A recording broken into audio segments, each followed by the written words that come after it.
Hello guys, मैं वीरेंद्र कुमार, ज्ञान ज्योति IT college Churu.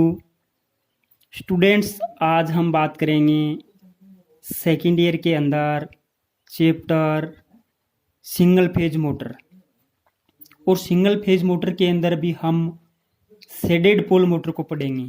तो आज का हमारा टॉपिक रहेगा shaded pole motor. Guys, shaded pole motor को मैं बेसिकली एक छोटे से डायग्राम के द्वारा समझा देता हूं कि शेडेड पोल होता क्या है।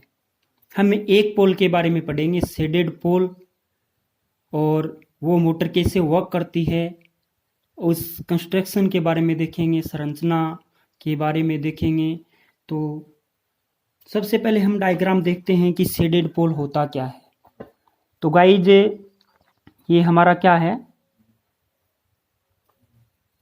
ये हमारे मोटर के लिए हम क्या बना रहे हैं, शेडेड पोल बना रहे हैं, शेडेड पोल बना रहे हैं। ओके गाइज, तो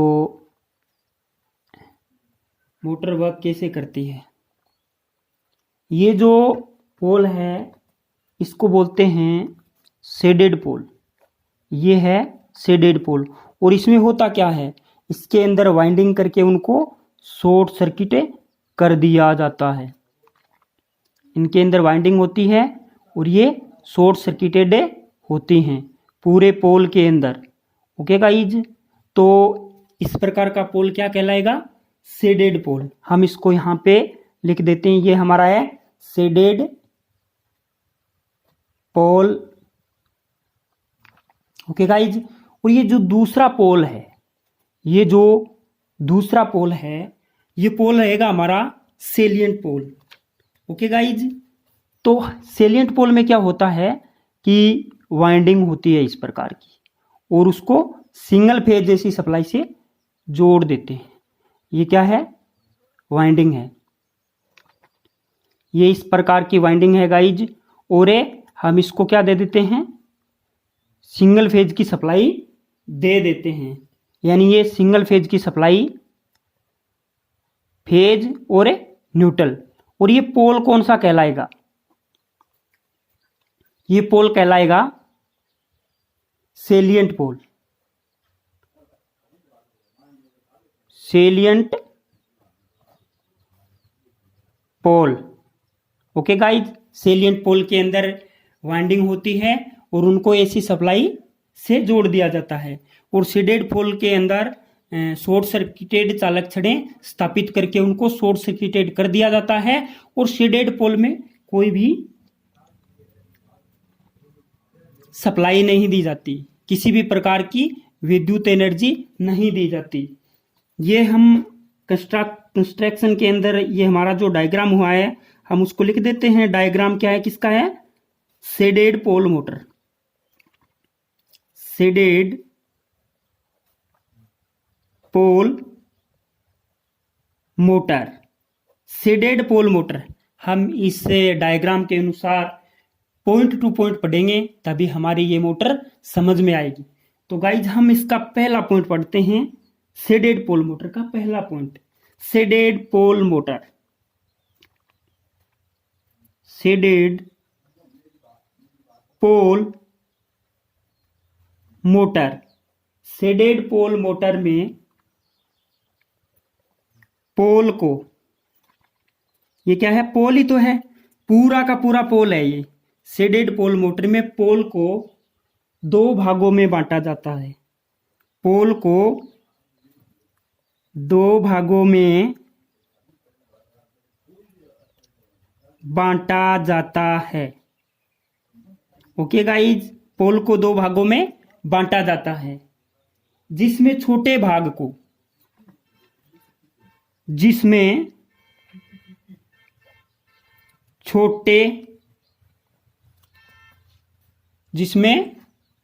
छोटे भाग को शेडेड पोल, जिसमें छोटे भाग को शेडेड पोल तथा बड़े भाग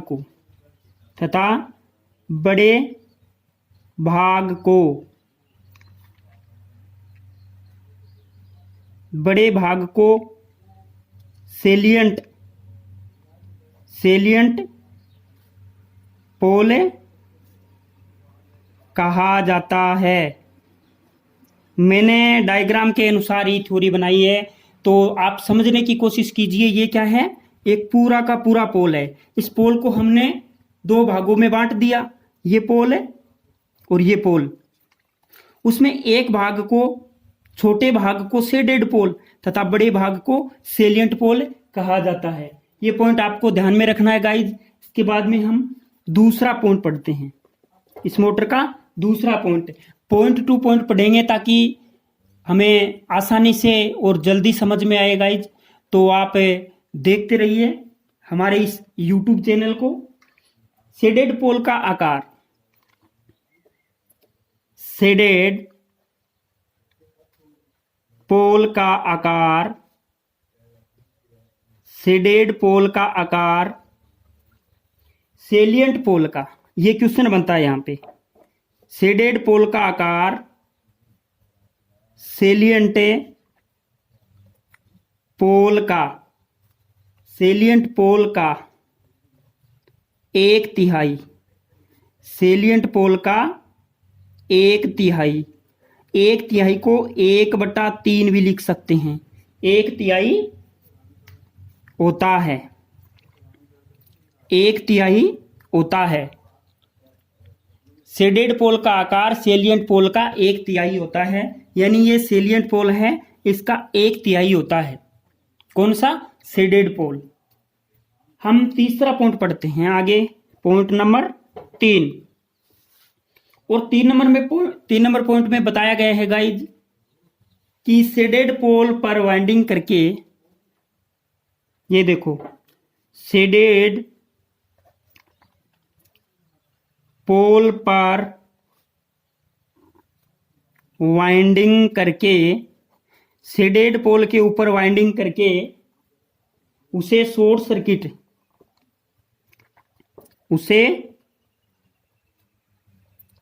सर्किट कर दिया जाता है। उसे शॉर्ट सर्किट कर दिया जाता है तथा सेलिएंट पोल पर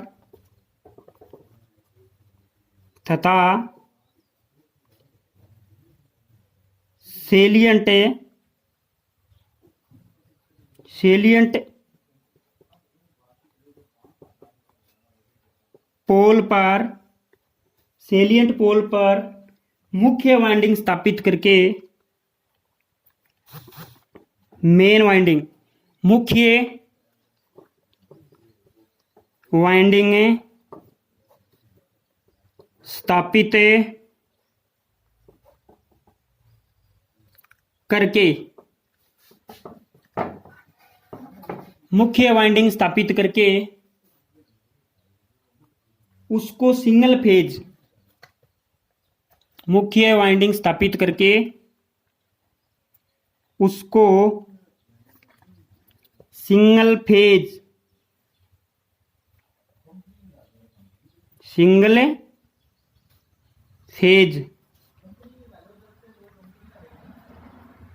एसी सप्लाई से, सिंगल फेज एसी सप्लाई से जोड़ दिया जाता है। मैंने डायग्राम के अकॉर्डिंग ही थ्योरी बनाई है। सिंगल फेज सप्लाई दे करके उसे एसी स्रोत से जोड़ दिया जाता है, फेज और न्यूट्रल। ओके गाइज, हम इस मोटर का 4 नंबर पॉइंट पढ़ते हैं। पॉइंट नंबर 4, इस मोटर में टॉर्क,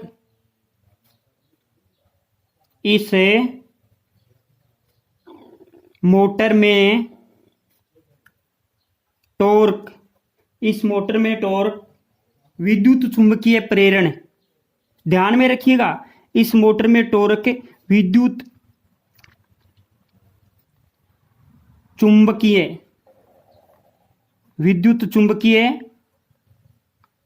प्रेरण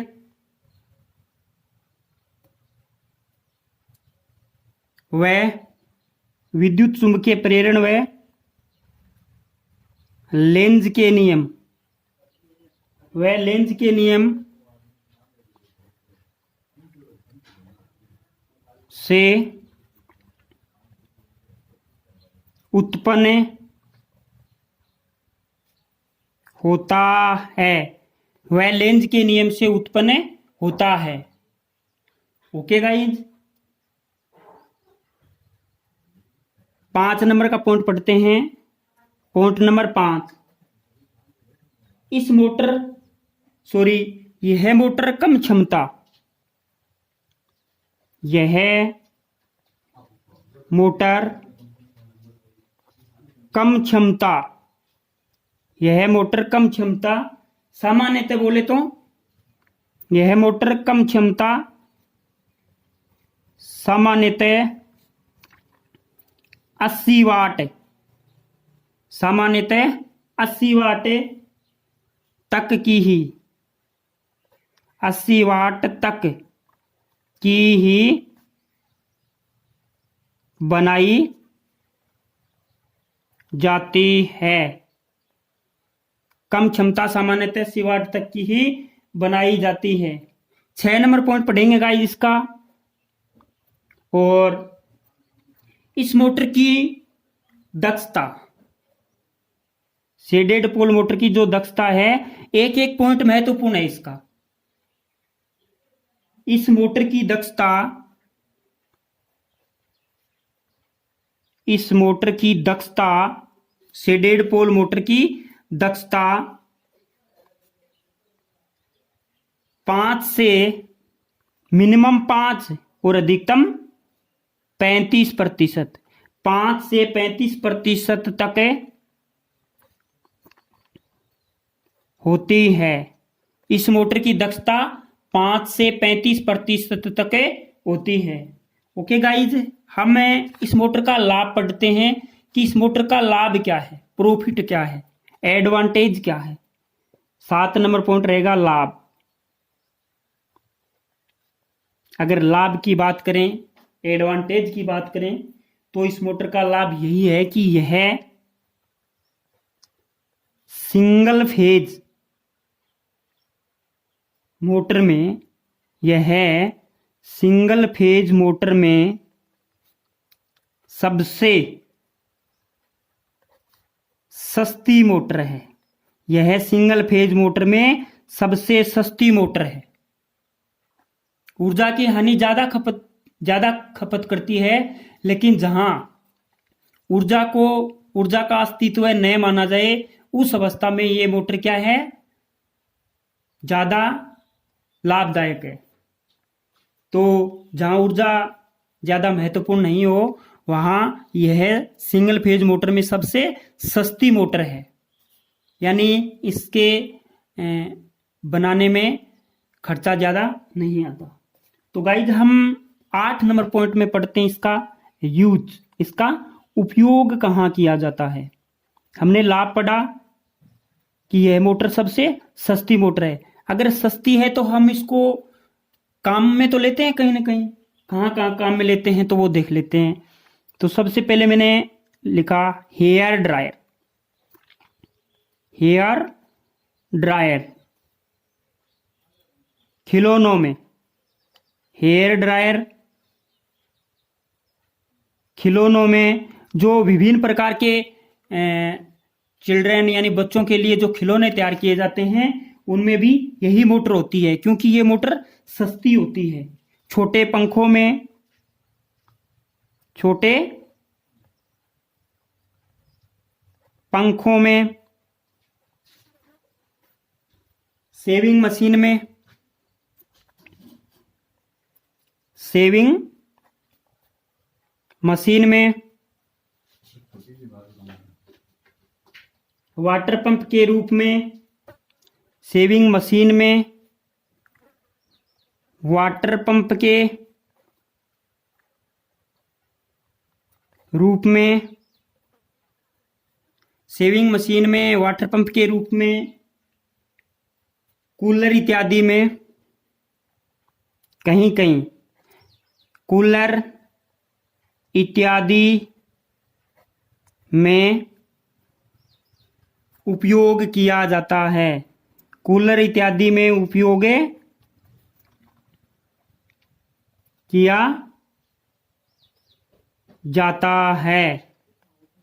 ओके गाइज, तो ये हमारी सिंगल फेज मोटर के अंदर शेडेड पोल मोटर हो गई। हम गाइज आगे पढ़ेंगे यूनिवर्सल मोटर। इसी टॉपिक के अंदर हमारा दूसरा टॉपिक रहेगा आज का यूनिवर्सल मोटर। तो गाइज हम यहाँ पे सिंगल फेज मोटर के अंदर एक नया पॉइंट लगा देते हैं। Universal motor. कौन सी मोटर? Universal motor. अब हम यूनिवर्सल मोटर की बात करें तो हमें सबसे पहले इसका डायग्राम देखना पड़ता है कि इसमें कौन कौन सी वाइंडिंग होती है, किस प्रकार से मोटर का डायग्राम होता है, ताकि हम इसकी कंस्ट्रक्शन को पढ़ सकें। तो गाइज हमें यूनिवर्सल मोटर का डायग्राम देखना है। तो गाइज थोड़ा सा ध्यान रखिएगा, मैं इसका डायग्राम बना देता हूं। ये हमारी सिंगल फेज मोटर की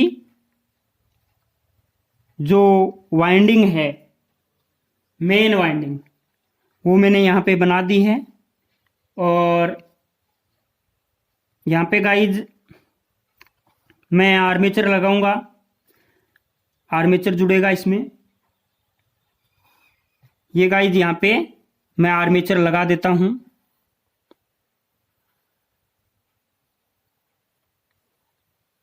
ये यहाँ पे आर्मेचर लग गया। ये आर्मेचर के बाहर आर्मेचर को सप्लाई देने के लिए ये मैंने यहाँ पे कार्बन ब्रूस लगा दिया, जो घूमते हुए आर्मेचर को सप्लाई प्रदान करता है। ये मैंने 2 कार्बन ब्रूस लगा दिए और ये रहेगा मेरा आर्मेचर, जिसको मैं ए से लिख दिया। Okay guys, armature. और यहाँ पे ये एक मैंने अतिरिक्त वाइंडिंग यहाँ पे लगाई है, जिसका मैं नाम बता दूंगा। ये एक मैंने यहाँ पे एक अतिरिक्त वाइंडिंग जोड़ी है। ओके गाइज, ये सिंगल फेज की मोटर है। ये सिंगल फेज की मोटर है, तो हम क्या करेंगे, उसको सिंगल फेज की सप्लाई देंगे। अगर सिंगल फेज की मोटर है तो हम उसको सिंगल फेज की सप्लाई देंगे। ये 2 पॉइंट रहेंगे, सप्लाई के मेन बिंदु रहेंगे। और मैंने गाइज यहाँ पे सिंगल फेज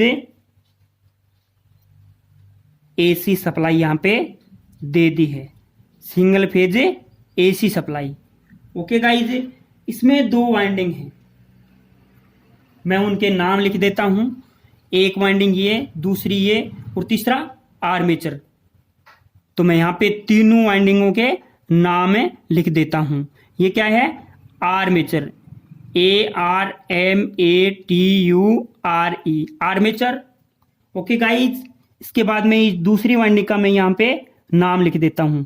ये कौन सी है? मेन। फील्ड वाइंडिंग तो है ही, तो मैं इसको फील्ड वाइंडिंग बोल सकता हूं। Main, FIELD, main field winding, main field winding.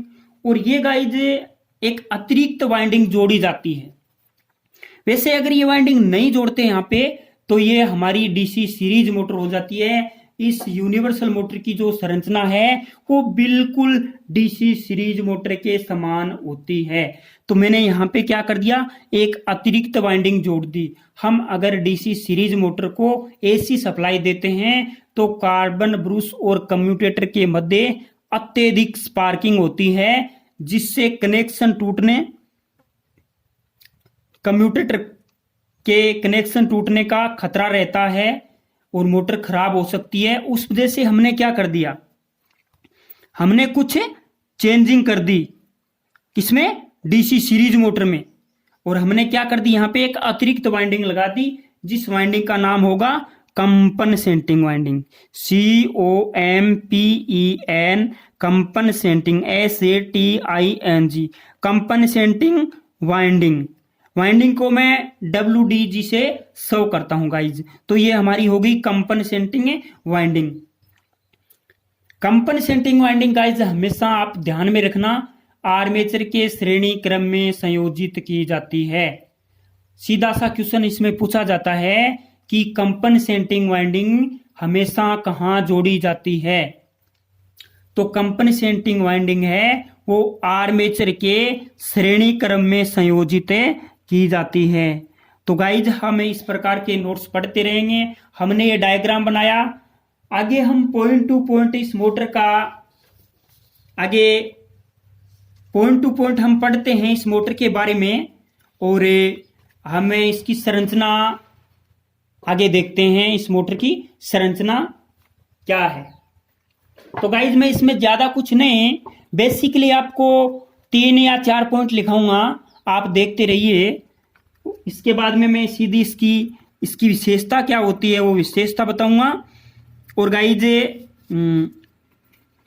आप डायग्राम को देखते हुए डायग्राम के अकॉर्डिंग ही थ्योरी सीखें, ओके गाइज, ताकि आप कभी भूल नहीं पाएंगे। तो गाइज मैं यहाँ पे पॉइंट नंबर 1 लिखना स्टार्ट करता हूँ। ओके गाइज, यहाँ पे पॉइंट नंबर 1। तो पॉइंट नंबर 1 में मैं लिखता हूँ यूनिवर्सल मोटर की संरचना। मैंने पहले भी बताया है कि इस मोटर की संरचना है वो डीसी सीरीज मोटर के समान होती है। यूनिवर्सल मोटर, ये कौन सी मोटर है? Universal motor.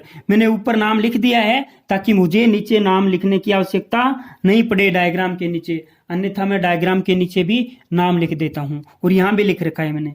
यूनिवर्सल मोटर की संरचना, यूनिवर्सल मोटर की संरचना डीसी सीरीज मोटर के, यूनिवर्सल मोटर की संरचना DC SERIES, DC series motor, universal motor की संरचना डीसी सीरीज मोटर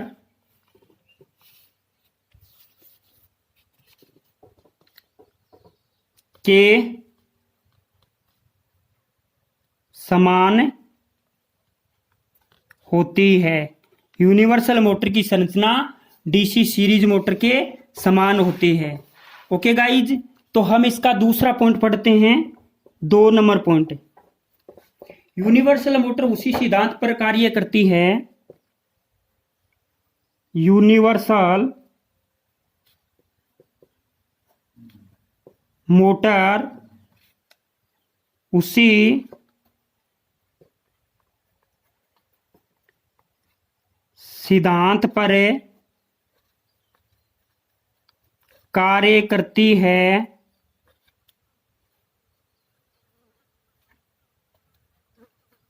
जिस पर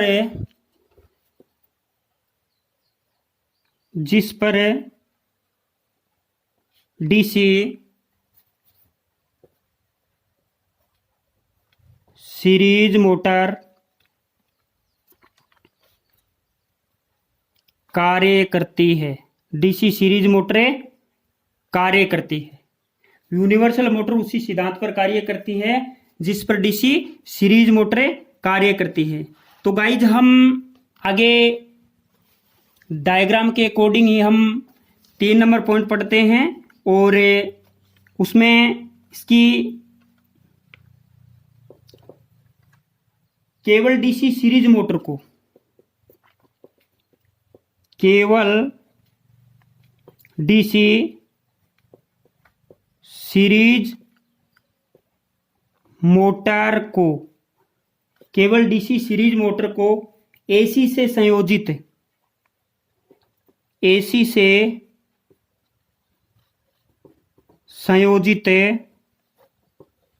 एसी से संयोजित करने पर, मैंने पहले भी बताया है, एसी से संयोजित करने पर आर्मेचर के कारण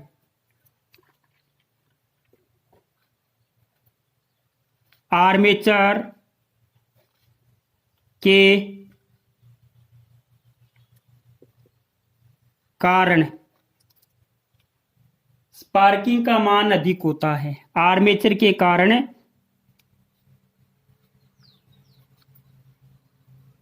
स्पार्किंग आर्मेचर के कारण स्पार्किंग का मान अधिक होता है। आर्मेचर के कारण स्पार्किंग का मान अधिक होता है। ओके गाइज,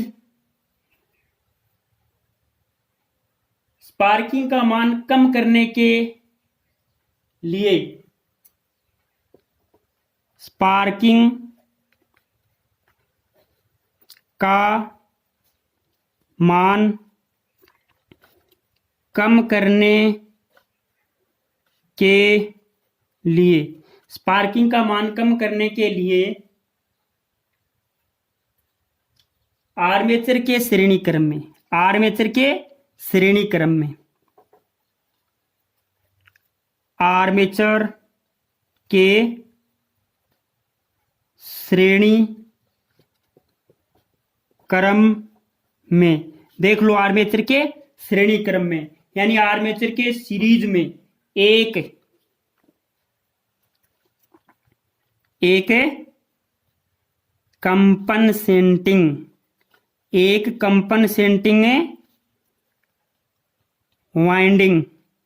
कंपनसेटिंग वाइंडिंग संयोजित की जाती है। एक कंपनसेटिंग वाइंडिंग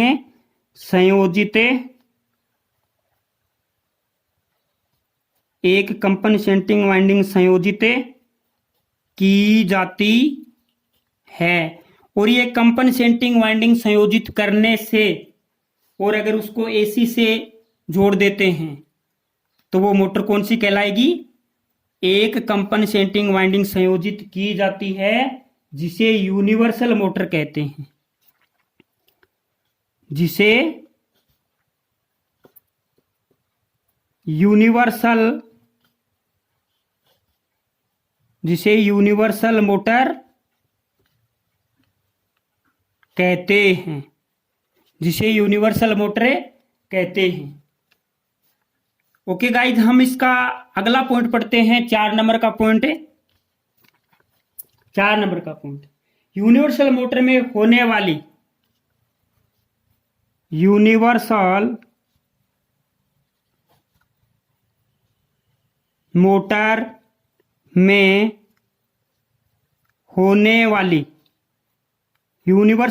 में होने वाली स्पार्किंग का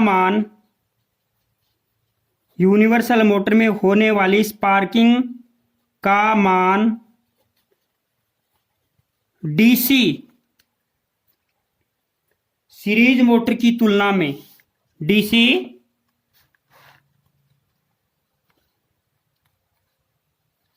सीरीज मोटर की तुलना में अधिक होता है। ओके गाइज, यूनिवर्सल मोटर में होने वाली स्पार्किंग का मान डीसी सीरीज मोटर की तुलना में अधिक होता है। ओके गाइज, हम इसकी विशेषता पढ़ते हैं कि इस मोटर की विशेषता क्या है।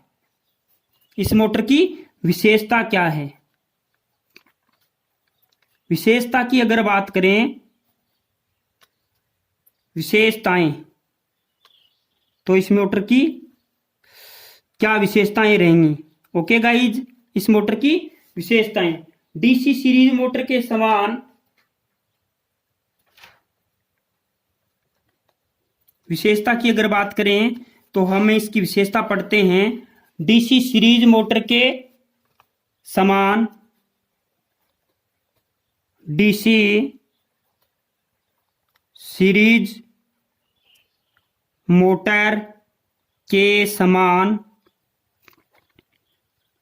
डीसी सीरीज मोटर के समान इस मोटर में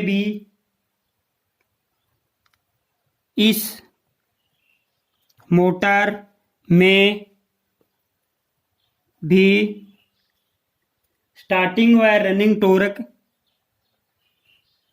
स्टार्टिंग व रनिंग टॉर्क दोनों उच्च होते हैं। ओके गाइज, हम इसका विशेषता के अंदर दूसरा पॉइंट पढ़ते हैं। इस मोटर को सामान्यतः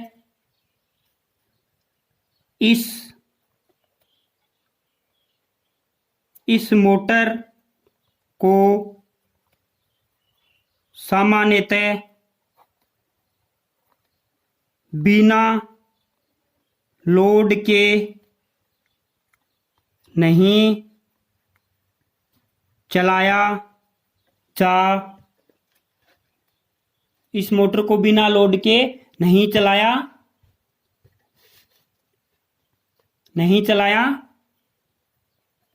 जा सकता है। ओके गाइज, हम इसका उपयोग देख लेते हैं कि इस मोटर का उपयोग कहाँ कहाँ किया जाता है। यूनिवर्सल मोटर का उपयोग कहाँ कहाँ किया जाता है। तो गाइज, मैं मिक्सी में,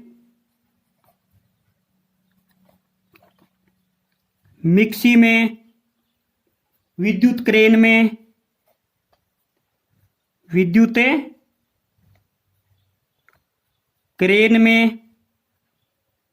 ट्रेन में, किसमें? ट्रेन में, लिफ्ट में, सिलाई मशीन में,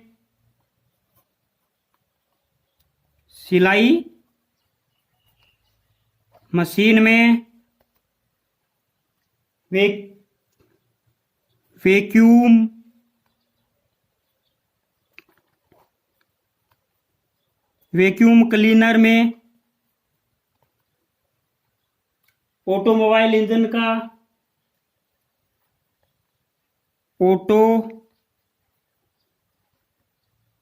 ऑटोमोबाइल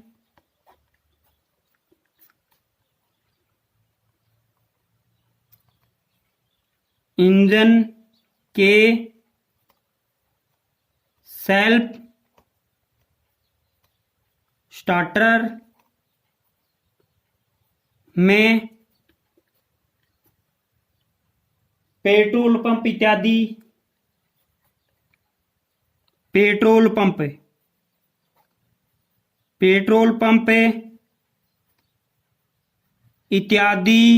में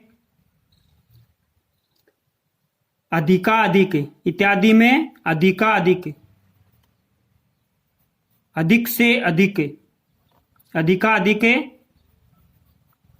उपयोग किया जाता है। ओके गाइज, तो मैंने पॉइंट टू पॉइंट बता दिया है कि इस मोटर का उपयोग कहाँ किया जाता है। मिक्सी में, विद्युत क्रेन में, ट्रेन में, लिफ्ट में, सिलाई मशीन में, वैक्यूम क्लीनर में, ऑटोमोबाइल इंजन के सेल्फ स्टार्टर में, पेट्रोल पंप में इत्यादि में अधिकाधिक उपयोग किया जाता है। ओके गाइज, आप ध्यान से इसको पढ़ लीजिएगा। और गाइज, ये कहना है मेरा, घर में रहिए, सुरक्षित रहिए।